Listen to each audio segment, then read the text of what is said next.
Like you said, if he adjusts these damn chairs. All right, I'll go by that clock right there. So we might not can't see it, so I got about 30 seconds. Hey YouTube, hey Facebook, we're live all the way. We're about to be live on 88.3 FM, Cincinnati, Ohio. We barely made it with the chin of our chin, yes.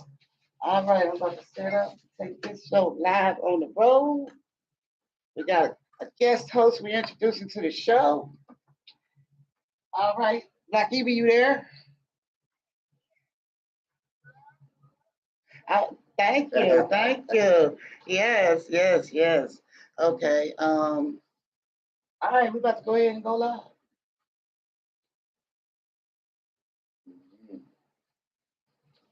WAIF 88.3 FM.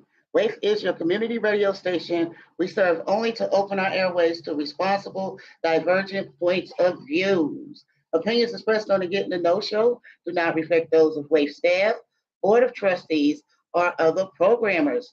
The opinions are my own views, those of my guest callers and co-hosts. Okay, guys and girls, we're getting a lot of sweet feedback here on the radio. So let me read here. I'm working on Facebook. Press the button for Studio A about 6 times in a row to then press B. If that doesn't work, okay, I'm gonna have to do some technical thing to see if I can get this switched off. Hello. We're gonna try that again.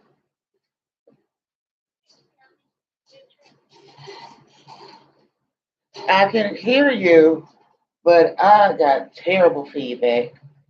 Okay, J Mac, I want you to go in the hallway and see if how this sounds to you. If it's sounding in the same way in my ear. Black Evie, okay, we're just gonna talk it up. I mean, this is horrible what I'm getting right here. Yeah. So we just gonna talk so he can have something to listen to. Because I don't know if that's the way it's transmitting to or not. Yeah. It's a lot of static. It's a lot of static. Okay. This one is doing. Yeah. No, we're on B. Okay. So if you could go hit that red button that's on the track right there. Yeah, it's a lot of static. Let's see if that helps. Yeah. Okay. I'm gonna try this trick you just said. Hold on. Hello. Oh Lord. Okay. Mic check. Okay. I don't know what else to do other than what God said do. Hello. Okay. I think I fixed it. I think if I brought that one mic down, I did fix it. Black Evie, you're on blue mic. Okay. Um, Black Evie's on green mic. Okay. J Mac, go ahead and do a mic check before we. Mic check, 1, 2. All right, I'm gonna need everybody to pronunciate and eject because I had to turn the mics down, so we lost the static. So Black Evie, you are way down further than you normally are. So Black Evie, give me a mic check. Okay, J Mac, I'm gonna have her give me another mic check. Mic check. No, I want you to go back in the hallway and see how she sounds. So Black Evie, we're gonna just keep talking, and he's gonna go in the hallway and see if you're talking. So say your alphabet. I need him to hear you.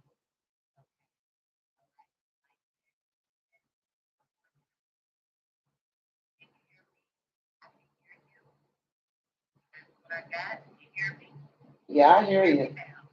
I hear you. It, he's saying, say it again. He didn't hear you.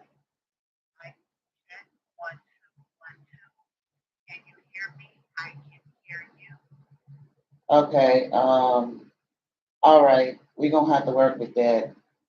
I can't turn the mics up any louder.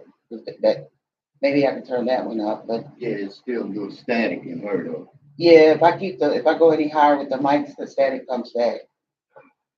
Yeah. but I think they'll be able to hear her. All right, so Black Evie, I turned up this way. I got her in my mic, so she in there. All right. Okay, KK, we ain't gonna let nothing stop us here at WAIF Getting to Know Talk Show. We got a big day today. I gotta welcome the honorable husband of mine to the show. Oh, yes, yes, yes. He will be going by J Mac.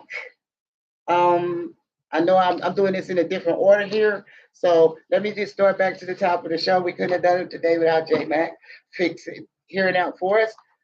I'm a little nervous and excited. And then Murphy's Law in effect. All right, so good morning, good afternoon, good night. Hello, Cincinnati and beyond. Coming to you straight in your home and in your time zone. It's your girl, Mitri, once again on the mic every Wednesday at 1 p.m. WAIF 88.3 FM, Cincinnati, Ohio. And if you want to follow us on social media and listen or watch us actually, just go to Getting to Know. GiTK.org and go to any of our social media pages because we are live there too. Now, after all the hiccups, y'all always know Give the Know is powered by the Joy Era Foundation and providing information to adapt and overcome adversity is what we do. People plus knowledge equals solutions, and we got Mr. J Mac, the love of my life, in the studio for the first co-host episode that we're doing together. Welcome to the show. Um, Thank you. Definitely, definitely. Let's check in with Black Evie. Black Evie, you still on there? I know we had a little technical difficulties. That that part. Is she on speaker on your phone? Thank Okay. you. Definitely, definitely. We're gonna work with this. We ain't gonna let none of this stop, no show. So to set the man in the air and get all the fuzzy stuff out, I'm gonna say let's be thankful for having another day. Let's maximize our teachable moments. Let's pay it forward. And on your daily journey, embrace your imperfections and encourage positive change. Now it's time for y'all to get y'all listening ears on and get ready for this show. All right, all right. So J Mac in the house. I can't believe it. Can I touch it? Reach out and touch. All right. So today's topic of discussion is going to be about U.S. veterans and some of the things that we have to go through. I'm going to be asking J Mac some questions about his time in the service. And thank you for your service, J Mac. You're welcome. Yes, you can share as much as or as little as you want. I do have some questions that I am going to ask you directly. Um, Black Evie will chime in, and then I'm going to share a few mental health resources for our veterans. It's all about the veterans today. Me and J Mac, we are both veterans of the United States Armed Forces, and let's just get the conversation started. You ready, J Mac? I'm ready. All right, all right. So let's keep ourselves in view so our social media people can see us too. Black Evie, you still there? All right. I'm just checking in and everybody viewing and listening. I'm going to check in like that because we having technical difficulties. So we are going to jump into the questions, but I want to state what Joy Air and Getting to Know veteran program is about. And JMAC is spearheading this program. He's launched it into positions and making connections and helping to make a difference for veterans in our local area and hopefully beyond. But I'm actually doing air and getting to know, like I said earlier, I'm a U.S. Navy veteran, and I'm gonna let J Max share what veteran he is of the armed forces, and we both served. So we're trying to take it from our point of view and share our expertise, as being a veteran. And yes, we have extra expertise because we actually served and share about how we finagle the community, as veterans, what we see, what we would like to see, what works and what doesn't. So with that, I just wanted to give you a little tidbit about what be happening with Joy Air Veterans Program. And again, you can always go to Getting to Know GiTK.org, and the program is listed there. But this is the launch of our program. And again, J Mac will be spearheading it. And now, without further ado, J Mac. Hello, everyone. How are you doing? And a shout out to all the vets out there. We appreciate you. Thank you for your service. Amen to that. I love that. I love how you just slid in with that. Hey, you ready for these questions? I don't know, but I answer them the best I can. No cheating. I hope you study. And Black Evie, she'll just weigh in. She'll throw a question at you. So, first question, J Mac. What branch of the service were you in, and what was your role? I was in the United States Army.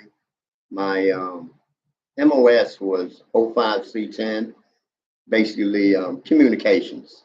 Um, I was the setup man. I would set up the antenna generators, teletype machines, Morse code equipment, stuff like that. And my position was very important, so I was kind of a top target doing, the setup because they wanted to knock out communications. If they could knock that out, then it's hard for the unit to move around and know where to go and things like that. So communications played a really big part in that, and that made us a target. So, um, like I said, we were back and forth between ships, boots on the ground, commanders, what they needed to be done. We would have to have the equipment stuff set up so that they will be able to get their logistics and things in order, smoothly. Because again, if you didn't have communications, nobody would know where to go, what to do, or how to do it, or what the situation was. So communications was a vital role in that for the soldiers on the ground. So, if you don't mind me asking, did you serve during any wartime? Um, no, not actually. Um, I wasn't in any war, uh, but I was trained for war. You was trained for war? Yeah, I actually didn't have to go into combat, uh, so to speak. Was trained for combat. We was always ready. You stay ready. Yeah, Yes, we was yes. always ready just in case, um, it was necessary for us to deploy. We was already ready. We didn't have to train or anything like that. And we did simulate combat a lot. We did a lot of live round training and stuff like that, to simulate the real thing. So when it came time, if we was ordered to deploy, we was ready. So, where did you do your training? I did my training in Fort Gordon, Georgia. Uh, I did my AIT and my actual combat training there. My boot camp training was in Fort Dix, New Jersey, and that's where we did the our basic combat training. Like if we were foot soldiers, we did actual hand to hand survival skills, tactics like that. How to deploy. You know, jumped out of airplanes. Oh, you jumped out of airplane? Yeah, I jumped out a couple of airplanes. Wow, did you like that? Well, at first it was, it wasn't a big thrill, but it was exciting, wondering if you're going to hit the ground soft or hard. That kind of came into play. You need an airbag. Yeah, and I mean, it was exciting and adrenaline rush in that process. So did you get to go overseas? Yeah, I did deploy overseas to the Philippines, and was there a little while. Wasn't real long, but I got to learn the culture and the people and things like that. Oh, so you had some of the cuisines and everything. Yeah, I had some of their rich food. It was really rich compared to our food. It took a minute to get used to it. Oh, I know your stomach was doing flips. Yeah, it had the bubble gut. Yeah. Okay. I'm sorry, my back just gave me a cramp. What made you decide to join? That's a funny story. The reason I joined was I just kept getting in trouble in my youth, and I didn't have no type of direction or anything. Nobody to really guide me as far as a man or anything like that. So I was told if I kept getting in trouble, I was going to end up in a bad spot. So some of my older uncles and people like that, they said, yeah, you need the military. You need some discipline in your life and stuff like that. So they was giving me 3 meals a day and a place to sleep. I ain't had to pay rent. So I was like, hey, let's give this a crack. I know that's right. Okay. That part right there. Oh my gosh. So like during your time in the military, I'm sure you've met a lot of people. Yeah, a lot of different ethnic groups of people. My most, I mean, it was just a lot of people was coming from southern states, northern states, western parts of the United States, and it was just a mixture of culture and how people spoke and things like that, and it was very interesting, because it was interesting to find out that most people from like the southern states, they were better shooters. Oh wow! Because they hunted a lot. That's a good point. For their food and stuff. Yeah. So they was naturally better when we started to learn how to use weapons and things like that on the range. It was like second nature to them. So it they was just naturally better at it. Like Kentucky, Mississippi, Alabama, Louisiana, places like that, where these certain states and these ethnic groups, they did a lot of hunting. So they grew up shooting. Right. So it was like second nature to them. And and like I said, a lot of we call them pole climbers. They was the guys that would go up and do the or wire and stuff for our communications, between bases or wherever it was we was out in the field. And we call them pole climbers. And they came from basically northern states, because you got a lot of utility work goes on, and the grid and all that. Yeah. So a lot of them was particularly good at that. Me, I was kind of a ground guy, I didn't, but I was more into teletype, and stuff like that. Because when we was kids, we used a lot of, walkie talkies and things like that. So I wanted to go into that field, and I got pretty good at it. I did Morse code for a while. It almost drove me batty, but oh yeah, I did that for a while, and little things like that. So as far as those people that you met from all these parts of the United States, do you keep in touch with any of them? Have you seen any of them recently? Unfortunately, no. I think it was a couple of years ago. Me and you were together, and I seen a guy in Washington Park. Yeah. And, I seen him after it had to be at least 25 years or so. Yeah. And we recognized each other after all these years, right off the bat, and it was like, man, Yeah, but really, I haven't.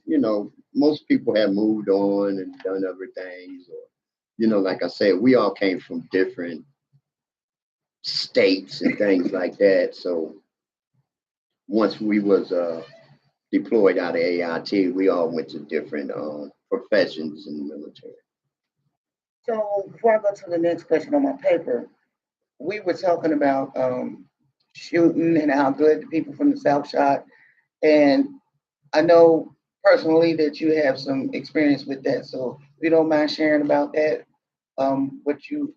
your accomplishment. I was expert in rifles and hand grenades. I could throw pretty good. So yeah, that was the two accolades that I got out as far as weaponry. I could use a law. That's an anti-tank weapon. And basically, hand-to-hand combat. Pretty good at that. But sometimes, you might be in a situation where something happens, your weapon jam, or you run out of ammo, stay right on top of you. You gotta stay ready, like we said. Yeah, you got to be ready. You have to adapt to any situation that you're out there in any particular time. It could be stressing, but um, it gave me a lot of life skills. Now you cheating off my paper. I ain't cheating. I ain't even cheating paper. But, it gives you a lot of life skills. Survival skills. I think some of the best campers are your veterans because they be out there. They be out there in the woods in the environment. And stuff like that. So I think they're the better campers to me. Well, let's expand on that right there. Like, what did you actually learn about you while in the military? And it's a two-part question. And how has that shaped your life throughout, because I'm sure you got out years ago and until, like, what did that do for you in life, being a part of the military? Like, it gave me the survival skills, to go through the ups and downs of life. I was already a mean little somebody when I went in there, so Lord, I don't know if you changed, but okay. It didn't make me mean as far as to say. It did give me an insight on how a person can be physically broken down to be built back up to be something else. For example, you don't go in combat ready, but when they get done with you, you are combat ready. Mm-hmm. You know what I mean? And you learn a lot of stuff about yourself physically and mentally. You're physically challenged, and of course, you're mentally challenged. And your survival skills and stuff like that, and how to put a weapon together, and as far as your ability to use that weapon, what's your limitations on that and stuff.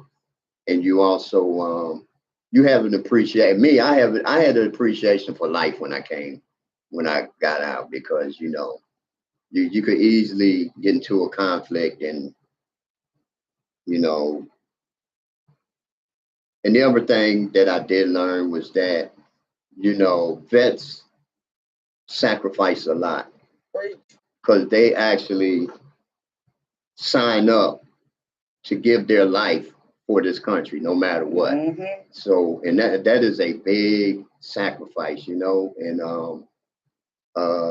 I'm not sure a lot of people could do that. And if you didn't realize, we are just 1%, around 1% of the population of the United States of America.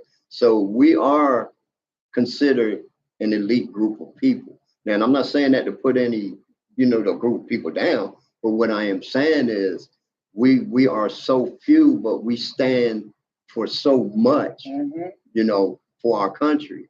And we was trained to be willing to put, our lives down, our lives on the plate for, to stand for this country. And we still have young men and women doing that right today. And it is a responsibility, because you're giving up the only thing that you have, that's the most valuable thing to you, and that's your life for the country that you're serving. So, in saying that, it's really, to me, that is the ultimate, thing that any human being give is, be willing, knowing that it may not come out good for you. You may not survive it, but you're doing it, in the name of your country that you love and care about, and that you're proud to be a part of. Because, we have one of the most unique countries in the world as far as freedom, being able to be educated. We don't lead in some of it, but I'd rather be here than a lot of other places as far as countries. That part. So, um, Black, you Yeah, go ahead, Black Evie, you can chime in.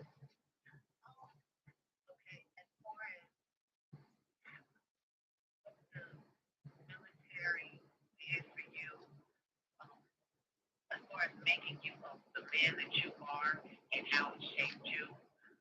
That's what you, to me, that's what you were just thinking about, which is wonderful. I'm glad that it reshaped you so that you didn't end up in a bad place, right? But what I want to know is, how did it shape your skill set? That's good. Well, the first thing you learn after you get into, you learn a lot of discipline. You learn to be disciplined. You learn to organize things. You know, you learn to do things step by step in an orderly manner. You know, you are like a time machine. Everything is in order. You get up at a certain time of day. You have so many different tasks that you are going to accomplish before the end of your day, or as we say, before you break formation, you know, and then you go about your day. But the bottom line, maybe just to answer your question, is that you are taught a whole lot of discipline. And once you leave the service, it does go with you for the most part, you know, in your everyday life. Like, you know, say for example, you come out and you become a civilian again. Okay, you get a job. All right. A lot of that military experience and discipline that you was given, you actually use it on your job, you know. So it gives you an insight on like time management, you know, situation solving, um, you know, things of that order. It does with life on the outside once you do, you know, become a civilian again. Did that answer your question? How did you transfer skills that you learned from the military into your job, your employment sector of your life? Okay, I'm trying to. Okay, You want me to repeat it? no, I'm trying to because this is what I'm saying. Um, my skill sector, when I came out, I was in communications. Okay. So my first job was with Motorola, a communications company. All right.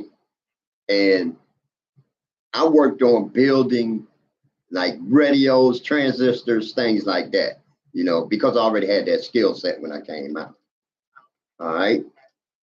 And oh, okay. I'm okay. We're transparent on the show. Um, and after that, I moved on. One thing that it taught me communication was how to communicate with people. You know, that skill set, you know, how to get across what I needed to get across to have them do what I wanted them to do. And it also made me a leader because I started teaching other people how to do their craft once I learned how to do the craft. And being in that, you know, that set in the military, I already had them tools in place of, you know, the when, what, where, when, and how to get people to do things so that they understand when they was doing it, what they was doing, and why they was doing it. The military also taught me that. So I got a question piggybacking off of Black Evie, and then we're gonna have to cut to a PSA so we stay here for another 50 years on WAIF. Okay. But and then we're gonna let you get to the stuff that you brought too. But we just got a lot of questions for you. I get it. This question, Y'all ambush me. yeah, I know, right? We got you here. This question you get to answer before break is like, because you went into the civilian and how you use your skill set in communication and how it transferred over, and now you're working with civilians, right? Right. So what, and you can think back to that job with Motorola on up to your most recent job. What would you like civilians to understand better about veterans? especially like in the workplace? Um, really, honestly, we're human beings. Because, a lot of veterans, when they come out, we have this stigma that we're just killing machines, that we're just, we're monsters. We go and blow up things and we kill people and we wreak havoc. And, we're human beings, number one. And then we were taught this skill set for a specific reason. It's to defend this country, because the people that's going to come after us aren't going to care about how skillfully they are. We just going to have to be ready to defend the country. Okay, that's the first thing we're taught, is how to defend this country. Then, for some of us, unfortunately, it is it's difficult to come back to civilian life, and we have to be deprogrammed, or whatever you want to call it, to fit in as a civilian and so forth. A lot of us come back and we have issues. We got, drug and alcohol issues. We got mental issues, and there's a lot of things that's going on with us when we come back into the, civilian world. And it it can be hard for us to transition back into civilian life.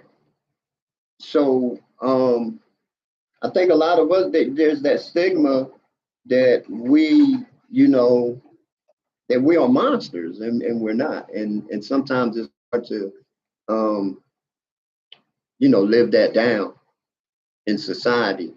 And they have to understand that if it wasn't for us going out there and doing what we're doing and putting our lives on the line like we have been, this country wouldn't be what it is today. Preach. So that would be part of my answer to, that, because when we do come back, uh, we have issues, and I don't think they're being addressed in the manner that they need to be addressed. I mean, there's help out there, but again, if people would just get the understanding that, we're still human beings too. We're not machines, and we have feelings and we care and things like that. And unfortunately, some of us do, have an issue and go off the rails. But for the most part, it's because we don't have people that understand that we need help to, I guess you could say, come back into society, because a lot of us come back, we got PTSD, it's all kind of things going on with us, we had, like I said, we have mental issues, we have health issues because of the chemicals and stuff we're using, or, because of, physical things that's done happened to us while we lose limbs, We lose our mind. exactly. We well, that's I didn't want to put it like that, but Listen, we transparent. yeah, we lose.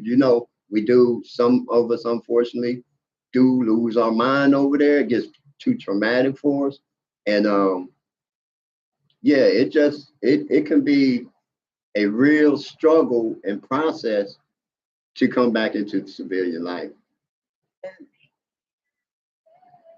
Like even said, it's time for the PSA. We're going to come back in a minute. Well, today's PSA is actually going to be a live one that I'm going to read, because guess what, y'all? We back in the our pledge-a-thon for WAIF, so we can stay on the radio for another 50 years. That's right. We are celebrating 50 years as a nonprofit commercial listener supported radio station with the most diversity of any station in Cincinnati, Ohio, and probably the United States and the world. That's my personal thought.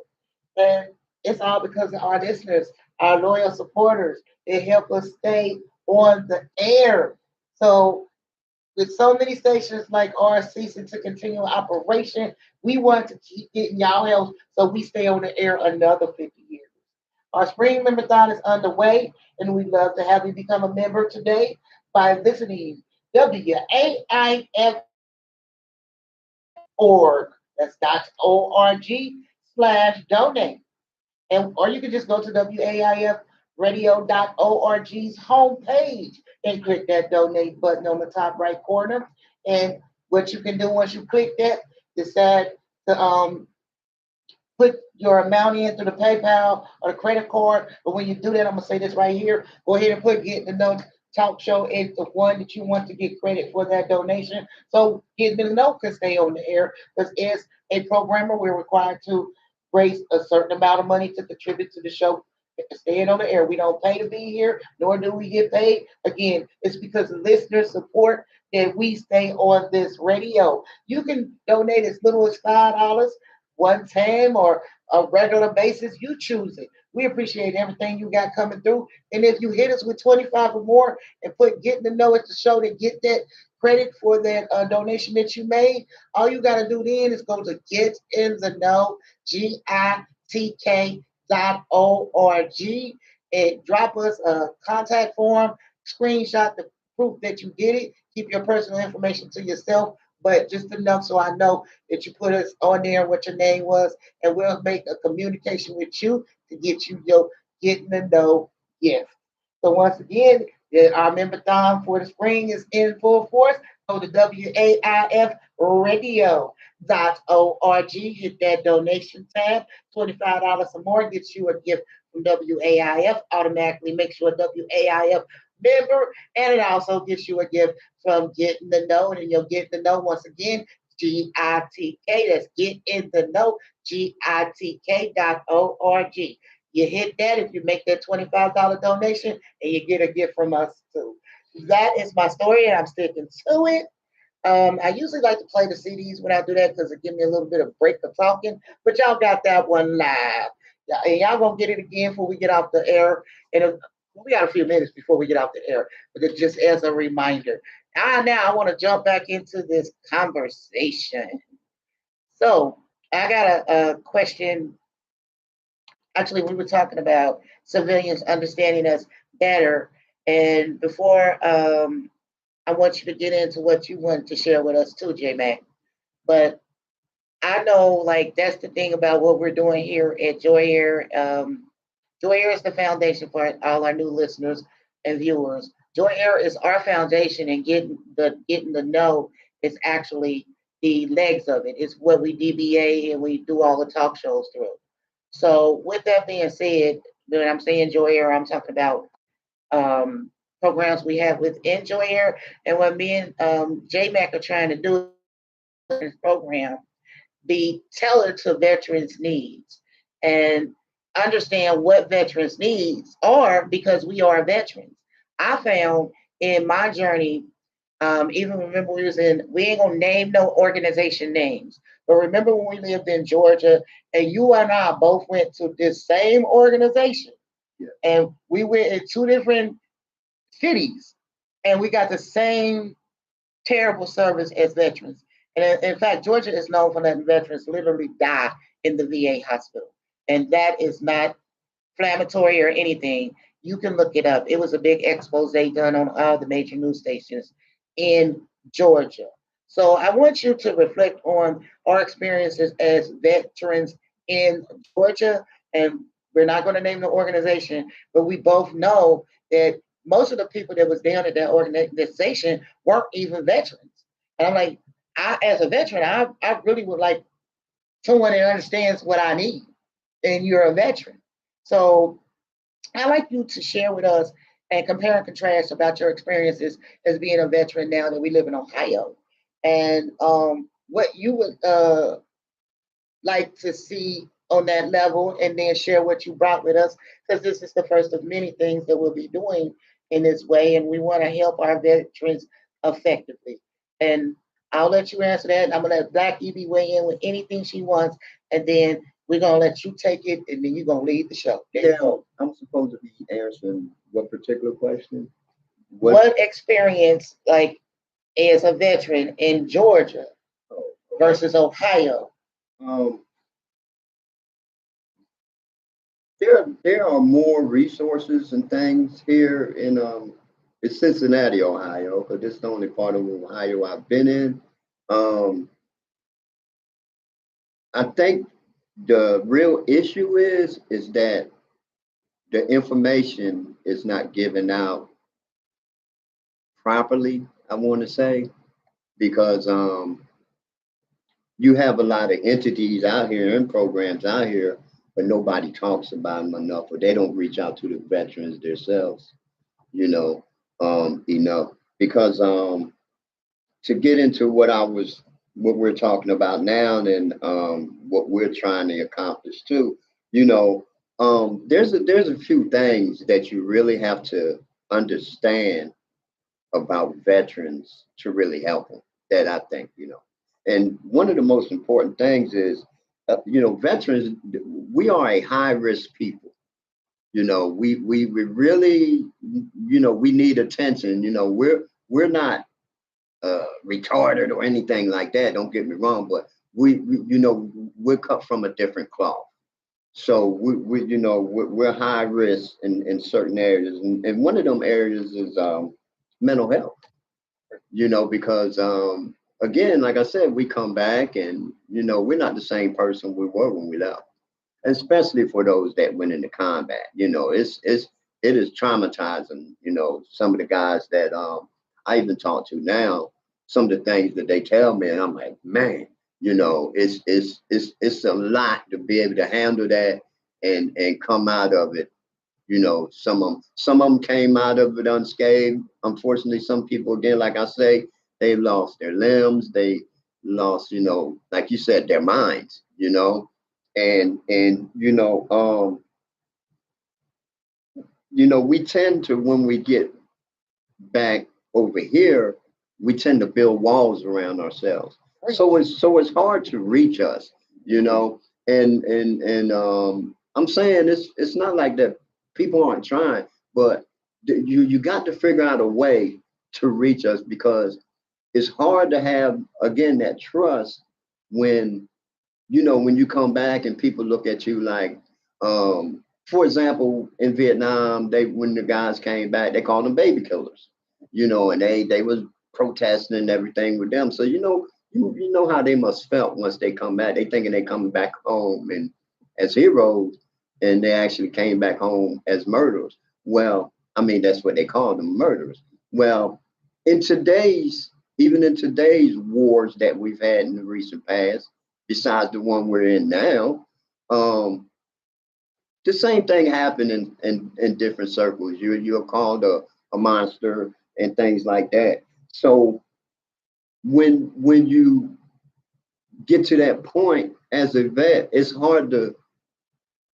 show the emotional side of you, because again, I'm gonna go back to, you build that wall so that you don't have to be emotional about anything. You don't have to worry about the letdowns and you know and things going awry for you over here. And I think sometimes that's why a lot of military people re-up and go back, because they go back to a world that they think appreciate them more, and when we get back here again, we are a high risk people, and people look at us like, say, for the job market. There are companies that won't hire you if you've been active military and in a battle situation, because you're high risk. They think you might snap, or you might go off the grid on them or something, like that. And there's a lot of things that people don't take into consideration. Yeah.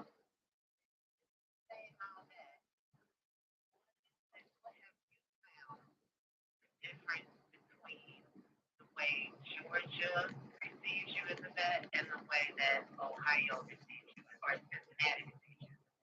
That's good. Okay, I think there's more open opportunities. There's more programs that you can get into and stuff like that? Okay, thank you for even asking me that question, and that because now I can get this in. For example, um, unfortunately, when we come back, a lot of us end up in the criminal justice system, right? For whatever reason, and a lot of it comes from drugs and alcohol. Okay, so in Georgia, their remedy for that is to lock you up and just let you do your time. You know, I found and this was the first time I heard of this, but I found here in Cincinnati, if you didn't kill somebody or something like that, they have a program called vet court. Okay, now I haven't heard of that in Georgia. I never had to deal with it. I never heard of that in Georgia, and it's called vet court. And what it does is it gives veterans an opportunity, um, drug or alcohol problem, that they can go to a program, a sober living program, and for however long they need to be there is determined by the courts, and they're whatever they have to deal with, they go through a program. It is a set program, and when they come out of the program, they are ready to deal with society. They're sober, they're happier, um, and they're ready, to go back to work and stuff. There are programs in there that allow them to pick up trades and things like that. Now, the only thing I can say about Georgia is that they will house you. But besides that, there wasn't a lot of programs where, you could go into like sober living and you spend, 60, 90, 180 days a year, and you can come out there, a little bit better than you went in. The other thing is their hospital down there it sucks. It does, and they have I haven't heard anything about Cincinnati, but they have found people actually deceased in the hospital, and they didn't even know it. They'd been there for days. One was in there for weeks before they even realized that the individual was there. So I mean, it can be horrible. Every institution has its setbacks, but as far as as help's concerned, I would say Cincinnati is a lot better because you have things that you can do as a vet in Cincinnati too. You have entertainment and art things you can get involved in. Some of them are free, some of them cost little or no money. Uh, you wouldn't just appreciate it. Like, I never knew what Dave was until I got up here. I never even seen a Dave event in Atlanta, and I was like, well, what is that? And they was like, man, it's boots on the ground, man, this is that.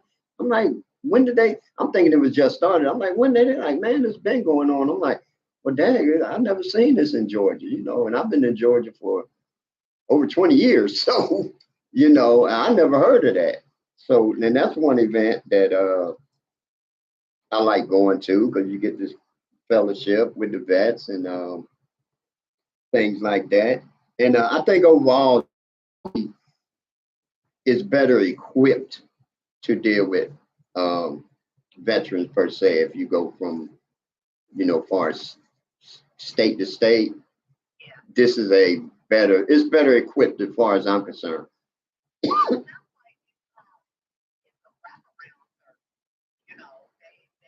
just focus on, one thing. They focus on that one thing definitely that got you there, but everything surrounding it. So, yeah, from your description, it sounds like, if you're a vet, you need to get to Cincinnati. Yeah. Well, okay. You got two veterans right here, right now on the radio show that would agree with that. Okay. Well, I second that. I'm here for a reason besides that, but I'm glad that the veteran program. I'm glad that the veteran program is I mean, yeah, it's way better. And for example, I have dealings with one of the programs, and I can't say anybody's names or anything like that, but I can say the program. It is called the Joseph House, and it does so much for vets. I mean, it gets them places they need to go. It helps them set up their medical plans and stuff like that, and it houses them, and it's an awesome program. And I've heard that it's more than others here, similar to that. But I would like to give a shout out to the Joseph House if they're listening. Big shout out to you guys. You're awesome. Um, and that's what I'm saying. There was a program in Georgia, and it came through a I can't even remember the name of the organization. It was Marietta. Uh, what was the name of that program?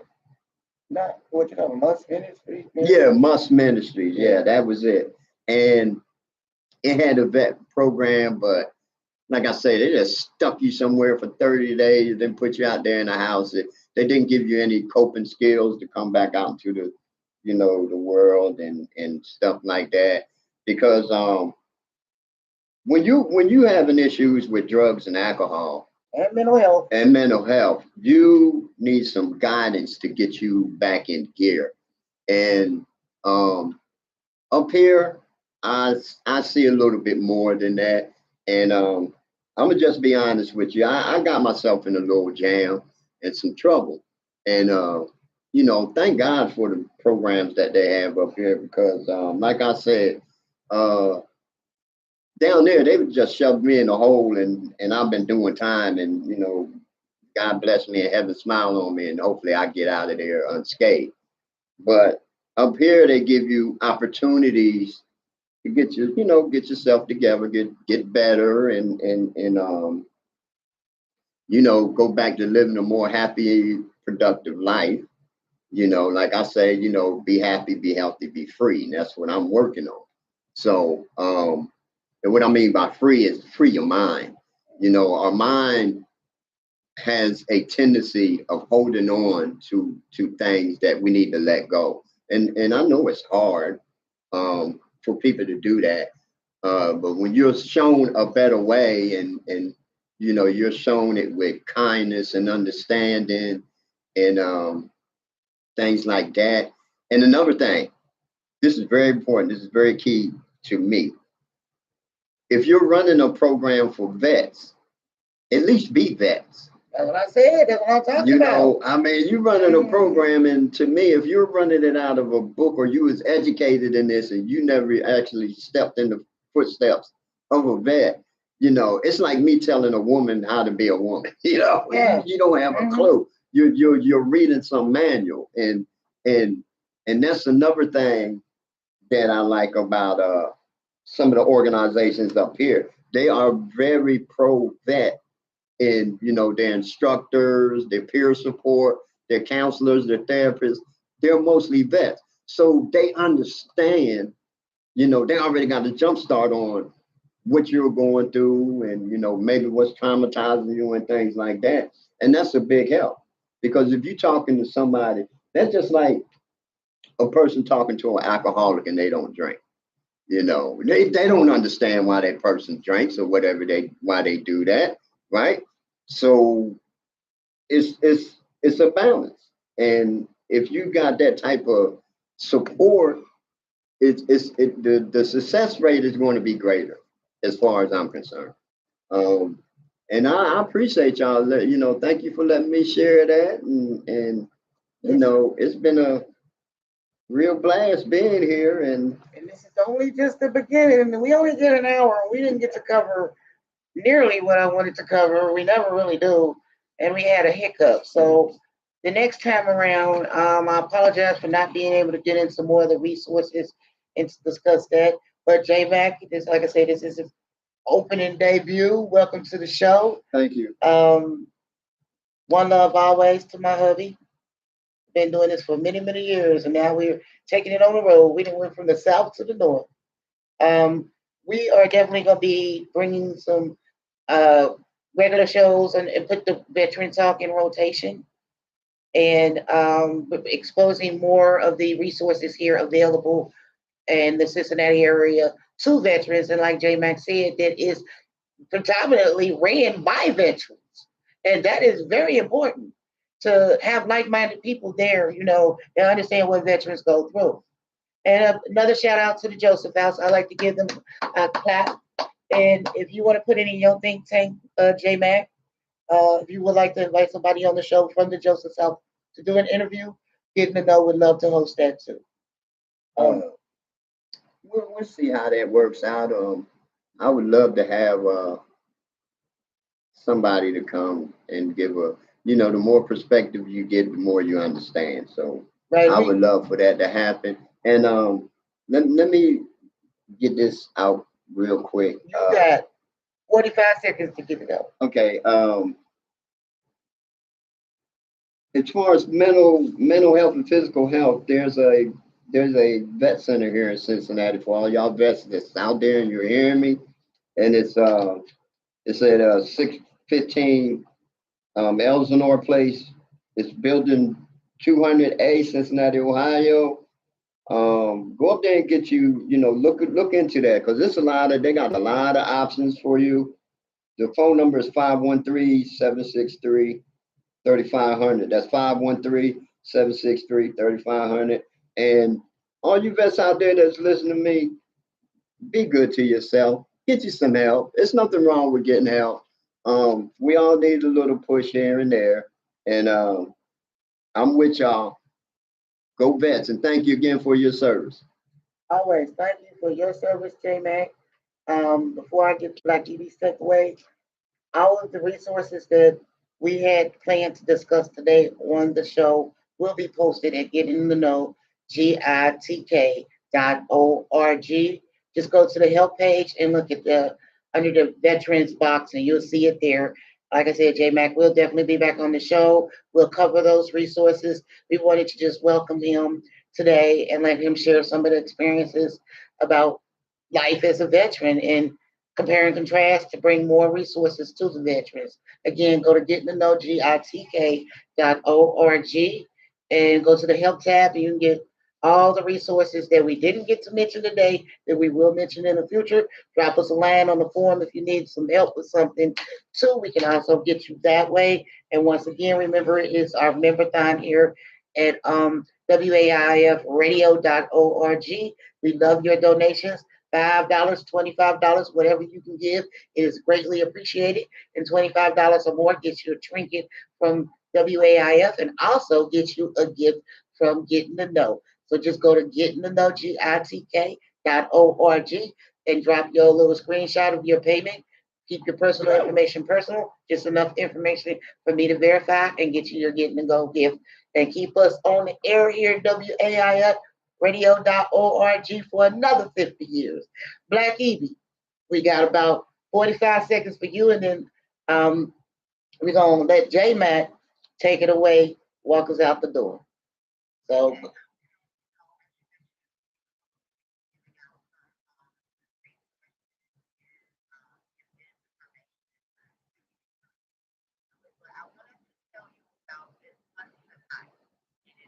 Going on tonight at 6 p.m. for all my bookworms. Okay? Be you a veteran or a civilian. If you are a bookworm, there is a social book club, and it is called Pages and Pipes Book Club. It is sponsored, I believe, through the library. The library, you can see this information on the calendar. But this day at 6 p.m.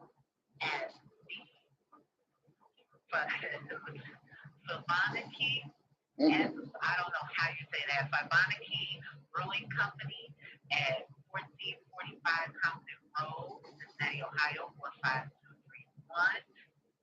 There you can go to attend the social book club. You can become a part of it. There is no fee, no registration fees or anything. It is free, open to the public. It is a monthly discussion that they hold at the local brewery.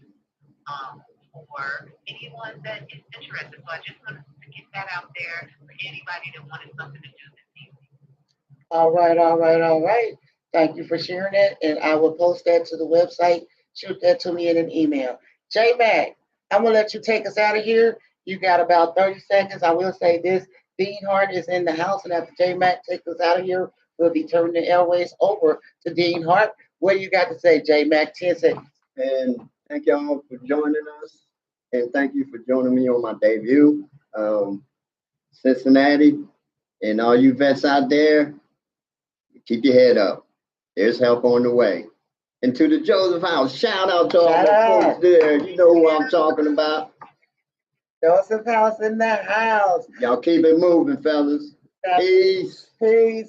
All right, we're gonna turn it over to Dean Hart with Sunday Drive, and the 1s and 2s.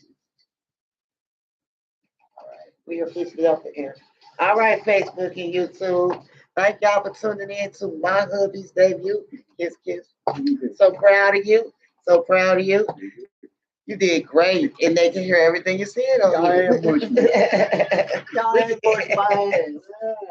Yeah, we can cuss now. We all Yeah, I know now. Yeah.